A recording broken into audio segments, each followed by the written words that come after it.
Welcome back to another episode of the Sky Society podcast. Today, I am chatting with Moyo Ajepe. She is the e-commerce marketing and partnerships manager at TikTok. Welcome, Moyo. Hi, thanks for having me. Thank you so much for coming on the podcast. Moyo has one of my favorite career journeys to tell, which is very non-linear. She does not have a background in marketing at all, yet she ended up here at TikTok doing just that. So we're going to dive into her journey of how she got to where she is now. But before we do all of that, Moyo, can you tell me a little bit about who you are and what you do? Yeah, well, my name is Moyo. I work in tech as a partner marketer at TikTok, focused on our e-commerce partnerships. So just launching the different partnerships that we have and driving awareness for those, and just getting people excited to use our integration and solutions. Um, I'm based in New York City, so there's so much to do here outside of work. I love going to museums and art galleries and traveling and just trying different foods and just being creative. I know you went to school in Texas. Are you from New York or are you from Texas or somewhere else? Yeah, I actually grew up in Sugar Land, Texas. So I've lived in Texas my Oh. whole life and then moved to New York a year ago. Wow. How has that switch been from Texas to New York for you? Yeah, they're really different. So it was definitely a transition. I still get lost taking the subway, but I think it's super fun. There's always something to do in New York, and you can like walk everywhere in New York. And in Texas, we're Yeah. big on like driving, and things are like far Yes. apart. So it's been a really cool change. Is it a place that you saw yourself moving to or had dreamt of moving, or was it just that this opportunity came up and so you ended up moving to New York? Yeah, so I actually love fashion like my whole life. And I thought I wanted to go to like NYU or like fit and go to fashion school. And so I've always kind of like dreamed of like moving to New York and living here and doing like the Yes. fashion lifestyle. So when I got the opportunity to move to New York with TikTok, I just like jumped at it. I can absolutely relate to that. Do you ever just like get very dressed up and just feel like just walking the streets of New York and just a killer outfit and just feel so powerful? Yeah, I definitely do that. I have like some really cool outfit combinations that like I feel really confident in. And I'm like, Yeah. today's the day that Anna Wintour is gonna discover me and she's gonna hire me Yes. to be like, Yes. I love that. And yeah, I can only just imagine, especially just a big switch going from Texas to New York. But I also have always wanted to go there. I did like a little bit. I did a summer there once at NYU. I did a program, and I loved it. And it was very much like taking the subway. You can take subway at, like anywhere you want to, and there were all these great things. But then I also found myself like I missed my car after a while. I was yeah. like, I miss just being able to drive somewhere, or like I kind of miss like being able to walk and not be surrounded by a bunch of people all the time. Yeah. Like it's definitely after a while, I was like, okay, it kind of also makes you appreciate the other end of things. But New York is definitely a magical city to be in. Yeah, definitely is. So let's go back to your Texas A&M days before we jump to where you got to TikTok because you did not study marketing at all. So can you tell me a little bit about what you chose to study at Texas A&M and why? Yeah. So when I started Texas A&M a couple of years ago now, wow, I came in as a petroleum engineering major. And I realized that like I didn't like studying rocks. Like I didn't really care how we got oil out of the ground. It just like wasn't interesting to me. And then I discovered that in this College of Engineering, there's a program called Industrial Distribution, which was a little bit more like business focused. And so that resonated a little bit more with me. And I was able to switch into that program since it was in the College of Engineering. So just kind of like staying in that.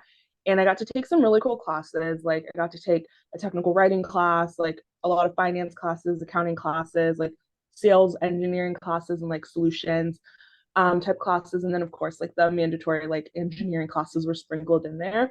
But that like just gave me a different opportunity to learn more about like the business side of things. So I know industrial engineering is or industrial distribution is kind of confused with industrial engineering. That industrial distribution is a little bit more focused on like supply chain and like operations and just like the business side.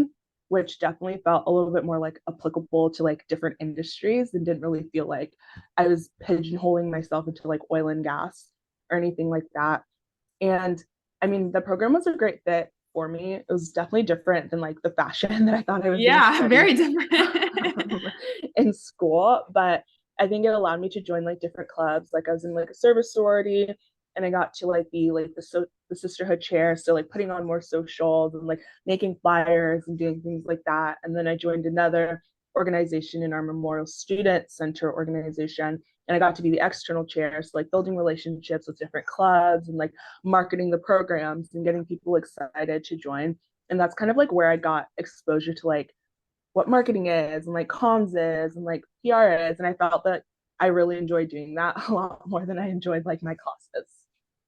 Was it something, because sometimes I think that people may be in a major at school and they may not love it, but they may feel like they're supposed to not love it. Like you're not supposed to love school. So like they stay in that major because whatever, that's what they said they were going to do. And yeah, oh, are we, is school even supposed to be enjoyable? Am I supposed to like my classes?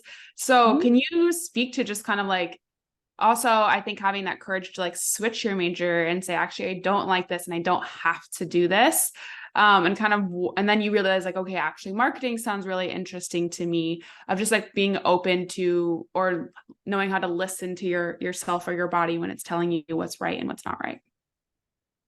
Yeah, I definitely think that's something that I can improve on actually. But I think just like throughout my life, I've kind of like known, like, had a vision of like what I wanted to do, like where I wanted my life to go. And I knew that like oil and gas was definitely like not in that like vision. So it was pretty easy to just not pursue that anymore. I think I honestly think that like my body was telling me just to like try something new. Like I didn't like going to my classes. Like I would go to office Yeah. hours and just like not understand the material, and I would just like be sad. And I'm like, I don't have to like feel this way. Um, and kind of to your point, like I know college is supposed to be more like useful than enjoyable, like what you study in college and things like that. But I still think I was able to find a major that like is useful, but was like a little bit more enjoyable than like where I was coming from. Yeah. And I think a lot of people can definitely relate to just like, I feel like, especially with work too, if you ever like wake up and just dread going to the office, that's probably a sign that that job's not for you. And I think sometimes we just get so used to like, oh, like you're supposed to like your job, or like you're supposed to like find your classes interesting and enjoyable. And I think unfortunately there's a lot of people that just go through life just doing things that they don't like, because the alternative of changing is a lot harder and a lot scarier. For sure. So I also noticed that you have an MBA. Did you get that? Did you get your MBA right after graduating from school, or was it after getting some work experience? So it's not technically an MBA, it's a master's in business analytics. Okay. Um, and I got that during the pandemic. So I had like Uh, not even like 2 years of work experience, but like I just needed something to like occupy my time during the pandemic. And yeah. what that was when I was a business analyst. So like getting a little bit better in business analytics would definitely like help and align with my career. And my company was at the time was really great. They have had a tuition reimbursement for like Oh, programs that were awesome. aligned with your the role that you did at the company. So I definitely like took advantage of that. Yeah, that's incredible. And I think so then we're kind of starting to see you slowly go towards the business world a bit more and away from the industrial world, which is interesting. So talk to me a little bit about that first full-time role you got out of college, as a business operations analyst, and why that was the role that you even chose to take. Yeah. So during career fairs, I spent a lot of time at the career fair for Texas A&M, just trying to like find the role that like I found like interesting, but also like I felt qualified to do. Um, a lot of the roles were very like sales focused. So that's like a route that a lot of people who study my major go into, like industrial sales and inside sales, outside sales. And I didn't really feel like I had a sales personality. I wasn't too enthusiastic about selling industrial materials, even though that's like an awesome career path and like for people who like feel called to sales or like feel confident that I can succeed in sales, like that's an awesome way to like meet people, form relationships, and just like do something that's like meaningful. Um, I felt a little bit more inclined towards like the business side of things. And so I was looking for roles that were more like analyst and like operations focused and like business focused and didn't sit inside like an industrial organization. So not like a technical role, as well as not a sales role. So I think I'm a person who knows what I don't like. And so that makes it easier for me to find things that I do like because I got rid of like 80% of the companies that were there. Yeah. I want And to wait. Sorry, I'm going to stop you right there yeah, because you just made such a good point, and that I feel like a skill you've been able to cultivate really well is the importance of figuring out what you don't like. I think that is just, if you don't know what you like, that's fine, that's normal, but a way to get there, like you said, just figuring out what I don't like and how that eliminated 80% of the jobs and really helped you narrow your search. And I think that's just such great advice because if you go into a job fair and you're open to everything, you're not going to be successful because there's just going to be too many opportunities. You're not going to be able to explore them equally. So I loved what you said there of just like, okay, figure out what you don't want to do. If you don't know what you want to do, that's fine. Make a list of what you don't like, what you don't want to do, and that'll help you narrow down. So yeah, love that. Wanted to just highlight that, but keep going. yeah. um, and so I was just talking to recruiters, and the recruiter that came from the company that I I eventually ended up working with, I just felt like I had a good conversation. Like he was super friendly, asked me questions about myself, and kind of explained like what he'd been doing. And I noticed that like he had been at the company for a couple years, and so for me, it's always a good sign when somebody has been at their company for a couple years. It just shows that like Yeah. they care about employee retention and people are maybe not excited to go to work every day, but like more days than not, they're excited to go to work. And just kind of speaks to like the company culture. So I felt like I had a really good conversation, and the role was in like the business side. So that like checked off that requirement for me. And, I just went for a couple rounds of interviews and I got the job and I worked there for 2 years. I love that. And I like how you kind of recognize that there's a lot of value in working with people that you get along with and that you like, and that's a really good positive indicator that you're a good fit for the companies if you connect with the Mm-hmm. employees. And like you said, you feel like they were genuine, he genuinely was interested in you, asking you questions. And I think that sometimes it's overlooked of just like, you're going to like your job if you like who you work with. No, you're not going to like your job if you don't like who you work with. And I Yeah, think the connection piece is really important. for sure. So you were there as business operations analyst for about 2 years. You Yeah. got your MBA around that time. Is that correct? Or not? I keep saying MBA. You got your master's in analytics. Yes. Yes. Yes. Okay. Awesome. And then you went over to WorkWise for a little bit as also doing something very similar in operations and marketplace strategy. Can you tell me about that transition? Yeah. So after 2 years, I felt like I wanted to like explore kind of like the market and explore what was out there outside of like the oil and gas world. So even though I was on like the business side, it was still like oil and gas, which I mean, it was great and I learned a lot. And I think I got to like take on a lot of responsibility and that like built up my confidence in my work and just like in myself. But I was really interested to understand like the different industries and like the world around me.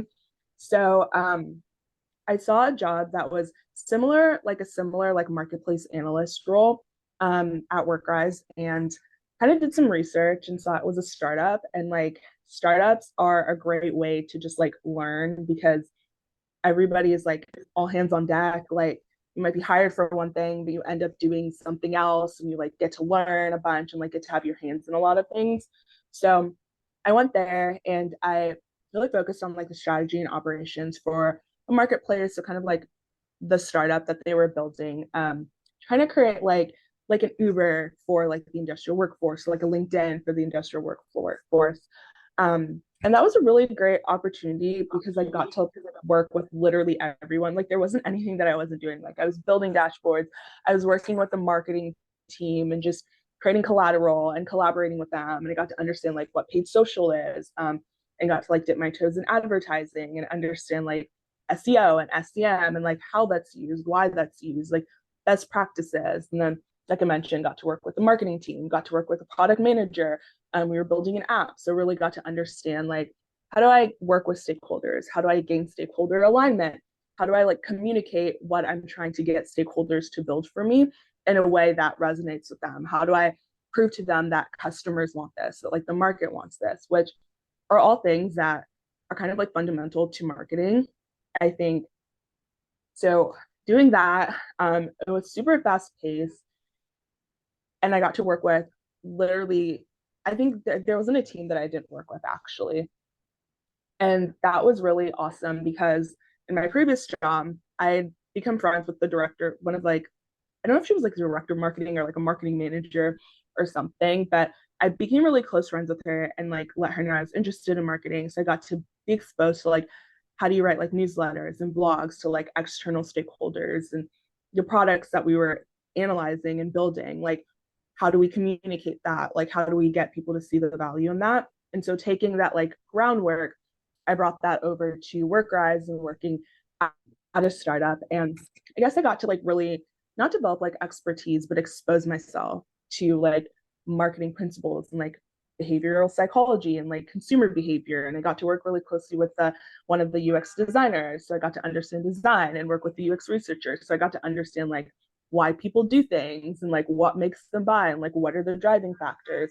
So all of that to say, like that was like a crash course and like every fun thing that I found is fundamental to like my current role and like the marketing that I do. That is an incredible opportunity. I just getting to touch everything and learn about everything, I think was just a perfect segue for you into the marketing realm. Did you know that this role would allow you to touch all those different areas in marketing before you started? No, I didn't. Do you think, because I'm like, oh wow, I'm like, this would be an awesome role for someone who's like, okay, I want to get into marketing. I don't have a ton of experience, and getting to learn from another company that's actually doing it is so valuable. Is there anything that you'd recommend maybe someone look for in a job or questions to ask in an interview or things to look for in a job description so they may be able to figure out, okay, is this going to be a role where I'm going to be learning and exposed to new areas? I think it's definitely helpful to look at like startups. So like Good in point. startups, yeah, like in startups, they don't really care about like job like silos and like sticking to those descriptions Yeah. and like keeping you confined into those boxes. Like of course I had to do like operational stuff and develop processes and things like that. And what like I had been hired to. But once I like demonstrated that I'm able to do that, I was able to like flex and like do other things. So I think like if you maybe come from a non-traditional marketing background and you're like interested in marketing, like going to a startup and working there is definitely a way to get your like dip your toes in the water of like different things. um I also think like just asking like during interviews like what the typical career path is for somebody in this role, and so that will help you understand if like the company that you're interviewing with is open to maybe like outside projects with another team. So like lending some of your time to another team, or like if people who have been in this role before, if they end up, you know, kind of in like a straight path, or if there's opportunity for them to like go to different places. Yeah, a good question too I've heard is like, why did this position become available? Or like what did the growth trajectory look like for the person before me? I think are all good questions. And then like you said, startups are such a great, I mean, like that's so true. So our startups are such a great place to learn a ton and Mm-hmm. just get your hands dirty. And they don't have strict silos, like you said. There's a lot of blending and opportunity to learn. And Yeah. so, but yeah, I think if you do want to transition into marketing, I think a awesome way is like how the way that you did it of just getting a job that's like, okay, it's not specifically in marketing, but I'm going to get exposed to all of those areas so I can learn a ton and then transition into the area that I really want to be in. Mm-hmm. So how did you end up at TikTok? Yeah. So a couple months into working at WorkRise, I got like a LinkedIn message from a recruiter about this position at TikTok. And she was like, you know, I looked at your background. It seems like really interested. Are you interested in doing this? So met with her, did a couple rounds of interviews, and that's how I ended up at TikTok. So having recruiters reach out to you for an opportunity is, I think, very ideal, because maybe you're not looking for something specific at the time, but you can kind of get inbound leads and opportunities that you can consider and like consider and then actually take. Did you do anything to your LinkedIn profile? Like, was your LinkedIn profile updated? Were you keeping up to date with the projects you were working on at WorkRise? Was she the first recruiter to reach out to you, or had you kind of been like looking at stuff, or just like kind of what was that, or why do you think she reached out to you, or were you keeping your LinkedIn profile updated? She was the first recruiter to reach out to me, and I definitely will not say that my LinkedIn profile is optimized. I think like LinkedIn is very overwhelming and it's a lot, but I Yeah. do think that just having some like a key project that like you're really proud of and can speak to is just something to like throw on your LinkedIn. So I think at the time like I had just like a blurb that I was working on like retention. Um Mm. and that's something that's big in like every company wants to focus on retention and retain users, retain buyers, like retain whoever, because it's easier to get people to buy more or like use the app more than it is to like acquire. So like retention is such like a really big focus, I think, for like every company. And so I think I just put like a sentence about that, that that's like what my area of focus is. And maybe that's what made her intrigued. I don't know. Okay, so kind of mentioning what you are working on, so that way kind of she can get an idea of like if you're going to be a good fit, or if your background aligns with what this new role is. Mm-hmm. Now, when you were at WorkRise, you were in Texas still. Yes, I was in Houston. So when she said, "Okay, this role is in New York," what was your initial reaction to that? I was excited. It was during like the pandemic. So I like still like worked from home a lot. And they're like, we don't know like when we're gonna come back to the office, but like at some point in the near future, you'll need to move to New York. And I was like, oh wow, like this is the opportunity to move to New York that I've always been Yeah. wanting. Wow. So kind of everything aligned for you with that role perfectly. It kind of got you into marketing and it got you to New York. Yeah. Amazing. And so now at your role, can you tell me a little bit more about what you do as an e-commerce marketing and partnerships enablement manager? Yes. So I work really closely with like different stakeholders within the company. So like we have partner managers who manage the partnerships with different, like whether it's like a creative partner or a data measurement partner, or like I specifically focus on like the commerce partners. Um, and they like negotiate the contracts, they like do all of that. And then they'll pull me in when the actual like integration and partnership is ready to launch. And so I'm tasked with like coming up with strategies to spread awareness about the integration and about the partnership. So like working really closely with like the partners marketing team so we can create like a really strong like joint narrative, and maybe we can do like live activations together and just like make the partnership look good and make their users and our users really interested in installing the integration. And then I work really closely with like our product team. So just making sure that like the integration works and like the product team kind of gets some insights from like what customers are saying. And then like obviously I know how the integrations work. So I can like write materials and write emails and like write collateral, marketing collateral about the integrations and about the partnerships. And then like just really working closely with sales, to kind of like enable sales teams to get them to understand the value of our partners, the value of the integrations that we have, and how they can use the integrations to drive success for themselves too. Moya, this is like exactly the role I had right before I started Sky Societies, doing something Oh, wow. literally the same thing. And what's so cool about this role is it's like you said, you touch so many areas in marketing because you are essentially doing everything. It's almost like you're launching not like a app within the app, but you're doing something completely new and you're doing all points of marketing for it, right? And you're working with the product team and you're working with the sales team. So I can see how that previous role like tied really closely into what you're doing now. And I think that this is a really cool space to be in if you do want to touch like all of the areas in marketing, because you do that when you do these partner integrations. Can you, because I know when I started, I did this, I didn't really understand what a partner integration is. Can you give an example of an integration that you've done at TikTok, just so our audience can understand that a bit more? Yeah. This is all public knowledge, so everybody can like Google it. But we have an integration with an open source e-commerce provider called WooCommerce, and that was an integration that I worked on very closely, and I still work on that very closely. Um, and basically, a WooCommerce merchant is able to download the integration that we have with WooCommerce for TikTok, and that just makes it easier for them to connect their store, their WooCommerce store, to TikTok and set up like different ads, and get people engaged and excited to purchase. Yes, that's a perfect example. Whenever I used to explain it, I would always use the example of like, um, dating apps and like connecting your Instagram of like, if you have a dating app and you want to connect your Instagram, that's a form of an integration of just like two softwares that are like coming together and they're kind of linking their platforms to make it easier for users.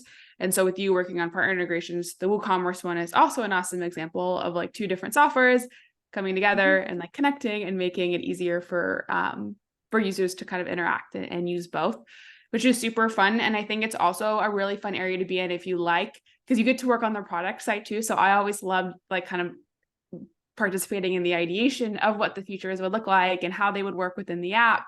So I feel like it's also cool because you don't just get to do marketing, you get to do that product and sales side as well. Yeah, definitely. And if you can't tell, like I love having my hands in everything. I think it's kind of just like the strategic mindset in me likes like coming up with strategies and like brainstorming and like taking information and like translating it into something that's like interesting for people. So it's I don't know, it's a great fit just because I get to use like the strategy, and like the strategy applies to like marketing in this case, but it was the same like strategic mindset that I used in like operations and things like that. Yes. And that is, I think, a huge piece of the partner integrations as well. And you're also getting to see it like from inception, like with the product team to then launching it and then figuring out the internal messaging. And then also like what you said, it's perfect if you're someone that wants to get their hands in everything and just touch a little bit, always kind of be busy and jumping around to new things. I think that this is a really cool place to be in. And I love that this is where you are now, because one of the things I love to do on the Sky Society podcast is share jobs that people don't really, not really know exist, but just like don't really go to school and be like, oh, I want to be like a partner integration manager. Like no one really knows what that is when they're just starting out in their career. And so I think it's cool that maybe someone can work towards if they kind of relate with some of the things that you said that you like and don't like for your job and your career. Absolutely. So now that you're here and you're getting to, get your hands dirty and everything and kind of get to bring back your passion for marketing, what is your favorite part about your job? I definitely think just like the collaboration aspect, just like working with different teams and like learning from different people.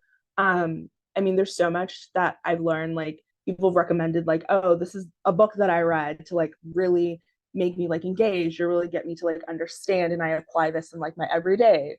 Or like being able to go to like industry events. Like I was at like Connections and Shop Talk and just like really seeing like what does the market want? Like what are competitors doing? Like what are customers asking for? Like what's the new like exciting, I think like in the industry they call it like the big shiny relevant object. Like what is the new like the big shiny thing? Like how are people taking things that we're hearing about like AI and like all these like different things, and like how are they integrating that into the industry? And I think that's this I just like learning, and I think Yeah. like learning from the industry, learning from my coworkers, like I think that's just awesome. Do you think being in a big city like New York makes that more accessible? 100%. I think there's always something to do in New York just like for fun, but I think there's also like a lot of like societies and like clubs and like professional organizations like catering to different industries as well as like different like where you are within your career. And like I mean, there's nothing you can't find in New York. So like this is like the perfect place if you want to, whether it's like accelerate like your understanding of your career or like build new relationships or just like learn more, like this is the perfect place to do it. Yeah, I can absolutely believe it, because I think when you live in a city like that's really big, like New York, and you get to, like you said, industry events and even in Austin, we're not anywhere near a scale of New York, but even in Austin, there's, I think there was just like a big marketing conference last weekend, and it's just fun being around and in an environment where you get to be around people that also want to learn and that are also passionate about their career and that Yeah, want to share book recommendations. And that's a very good energy to be around. definitely. One other thing I'd love to know. So now that you're here and you're in marketing and you feel like, this is where you belong and it's kind of come together and brought your passions into one role. Looking back on your career and way back to Moyo when she was in college or just graduating, what do you wish you knew when you started your career? What do you wish you knew? I wish I knew that, I guess that like for some people just like are bored knowing what they want to do. Like some people are like, I've always wanted to be a doctor ever since I was 4. Like I've always wanted to be an engineer, or I've always wanted to be like a teacher or a nurse. And I think I wish I'd just known that like it was okay to like one, like not necessarily know like a specific title, but more so be like really leaned into like a specific vision that I had. So like I always knew that I wanted to be in a space that was like collaborative. I always like had like an entrepreneurial feel. So like I always knew I wanted to do something like that felt a little entrepreneurial and gave me like ownership. And I always knew that I really like innovation and just like being curious and letting my curiosity run free. And I feel like that's really aligned to the role that I like ended up in, even though like I didn't have like a specific title in mind. So just like I wish I'd like just given myself a little bit more freedom to like lean into like the journey and like the process and like learning and like building more relationships as opposed to really being like laser focused on like figuring out what title I wanted to have. Yeah, putting pressure on, I need to figure out exactly what I want to do and where I want to go and where I want to be Yeah. right now. And I think that you're absolutely right that I think honestly, most people don't know exactly what they want to do. Someone asked me once within my podcast guest, like what percent like literally have the dream job that they knew that they wanted and like manifested and created for themselves versus like the other ones that were kind of like figuring it out. And I would probably say only like 10 or 20% of the podcast guests that I interview actually knew exactly what they wanted to do and then made it Oh, happen. It's really the majority of people because it's like, oh, what's the secret to success in your career? And I feel like the secret is that it's totally up to you. Like it's totally yeah. your journey is totally your own. There is not a right way. Mhm. And every single person has their own path of how they got to where they are. And I think the biggest thing is going back to kind of what you said is like, what do you like and what do you not like? And are Yeah. you open to being honest with yourself about that and open to Mhm. pursuing it? And then it got you to a job title that you probably didn't really even know existed when you were Yeah. back in college. And it just took you exploring and being open to a recruiter reaching out and being open to moving to New York and being open to all of these opportunities to be able to find that for yourself, Yeah. which is very inspiring to hear. And I think hopefully very hopeful for our listeners who maybe are in that place where they don't exactly know what they want to do. And that it's totally okay and it's normal. And don't put pressure on yourself to find an answer. Instead, just learn. Like that's what you did throughout your whole career at every job as you go, I'm just going to learn a ton. I'm going to be curious. And I'm going to learn. Mhm. And that I think was what's going to get you that's what got you really far. And that if you're listening and you're feeling stuck, prioritize learning and prioritize being curious. Definitely. Right, Moya, my last question for you today is any last piece of advice you want to share with women in marketing? Oh my gosh, that's such a good question. I think outside of just like being curious, and just like not stop learning, I think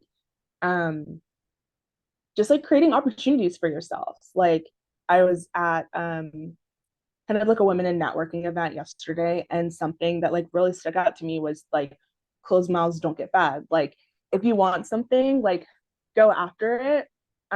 People do really want to like help other people, especially when you've demonstrated like your passion and like you know have like maybe you have like some experience and like maybe it's not even like job experience, but you take on a side project and you build something for yourself or you do some volunteer work. There's so many like volunteer opportunities with different people that like need marketing help and like charities that need marketing help and things like that. Or like social media is a great tool. Like you see, I don't know, like a product and you make a TikTok video, like dissecting the product or like how you would market the product or something like that. Like just taking that initiative and like creating opportunities for yourself, like it really does align you with people who want to help you and who want to see you succeed in your career.